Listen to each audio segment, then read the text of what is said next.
যুবক, আমি তোমাদেরকে বলতে চাই, আল্লাহ পাক বলেন, রাসূল আকরাম সাল্লাল্লাহু আলাইহি সাল্লাম বলেন, দয়াল নবী, মায়ার নবী, উম্মতের কান্ডারি, বিশ্ব নবী, আকায়ে নামদার, তাজদার মদিনা পয়গম্বর মুহাম্মদুর রাসূলুল্লাহ সাল্লাল্লাহু আলাইহি সাল্লাম বলেন, কেউ যদি জামাতের সহিত 5 ওয়াক্ত নামাজ পড়ে, এই 5 ওয়াক্ত নামাজ পড়ার কারণে আমি আল্লাহ পাক 5টা পুরস্কার দেব।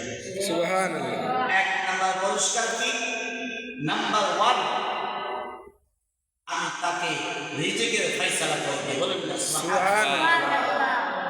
নাম্বার 2, আমি আল্লাহ পাক তার কবর আযাব মাফ করে দেব। সুবহানাল্লাহ। নাম্বার 3, আমি আল্লাহ পাক তাকে ডান হাতে আমলনামা দিয়ে দেব। সুবহানাল্লাহ। কিয়ামতের ময়দানে আল্লাহ পাক তার হাতে কি দিবে? ডান হাতে আমলনামা দিবে।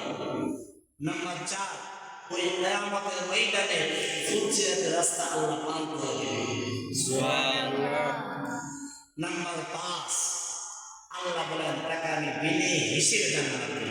সুবহানাল্লাহ। তাহলে বন্ধুরা 5টা কাজ প্রয়োজন আছে নাকি নাই? আছে। আল্লাহ তাআলা 5টা কাজ করতে হবে না করতে হবে?